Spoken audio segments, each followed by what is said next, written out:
In action movies, the hero straps on a generic gas mask and walks straight into toxic smoke without a second thought.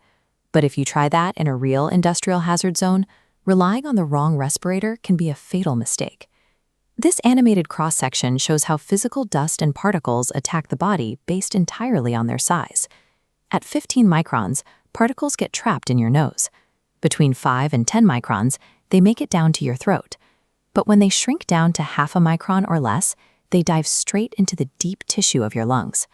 If those particles shrink below 1/10 of a micron, they bypass your lungs entirely and slip directly into your bloodstream, causing severe chronic health issues over time.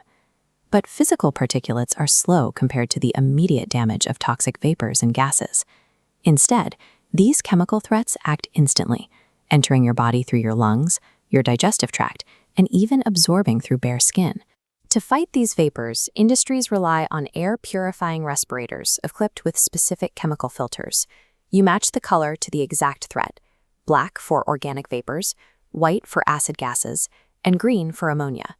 Strapping on one of these filters provides a comforting sense of safety, but if the concentration of toxins in the room exceeds the exact chemical limits of that specific cartridge, that safety is a total illusion.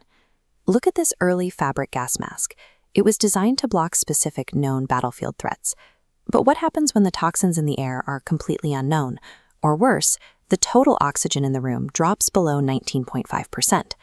Safety experts call this environment IDLH, immediately dangerous to life and health.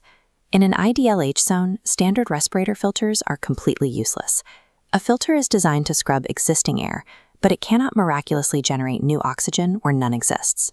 If you walk into an oxygen-starved room with a standard filter, or one that has passed its expiration date, the barrier is immediately overwhelmed. The result is instant suffocation or acute poisoning. Without ambient oxygen to breathe, wearing a high-end chemical filter is functionally the same as wearing no protection at all. This is exactly where we need the self-contained breathing apparatus, or SCBA. By fully sealing the user's face, it isolates them completely from the lethal environment outside. This diagram demonstrates how the SCBA solves the oxygen problem. Instead of filtering the toxic room, it bypasses it by compressing an entire room's worth of fresh, breathable air down into a single cylinder at an extreme 300 bar of pressure. That compressed air is deployed in 3 different setups depending on the mission. You have 5 to 15-minute escape units for quick evacuations, or tethered working units for extended jobs, and heavy-duty rescue units that give firefighters 30 to 60 minutes of autonomous air. Carrying your own atmosphere is a concept born in the deepest, most toxic environments on Earth. Historical mine rescue teams had to haul massive, rudimentary breathing rigs just to survive a few minutes underground.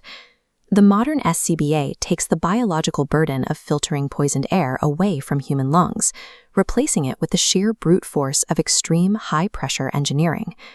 But throwing a heavy cylinder on your back doesn't guarantee your survival. You have to follow strict protocols. Cylinders must read above 250 bar before entering. You gear up only in fresh air, and you always use the buddy system. If one person's air runs low and they leave, the entire team has to exit together. This visualization maps out the strict calculus of survival. A standard tank holds 1,800 liters of compressed air. Under heavy physical exertion, a human burns about 40 liters every minute. Do the math. That cylinder runs completely dry in 45 minutes, but you cannot work until the tank is empty. Equipment has a mandatory 10-minute warning alarm. Slice off that safety buffer, and your actual hard-capped working window drops to just 35 minutes. Even if the math is perfect, a mechanical flaw can still kill you. Before working, users undergo a fit test, spraying a highly bitter aerosol to check for leaks. If you have thick facial hair, wear glasses, or simply have prominent cheekbones, the mask won't sit flush against your skin. All the 300-bar compression and carbon fiber tanks in the world won't protect you if the seal breaks. The most advanced respiratory technology on Earth remains totally ineffective without uncompromising human discipline. What other hazardous jobs do you think require an SCBA to survive? Let us know in the comments.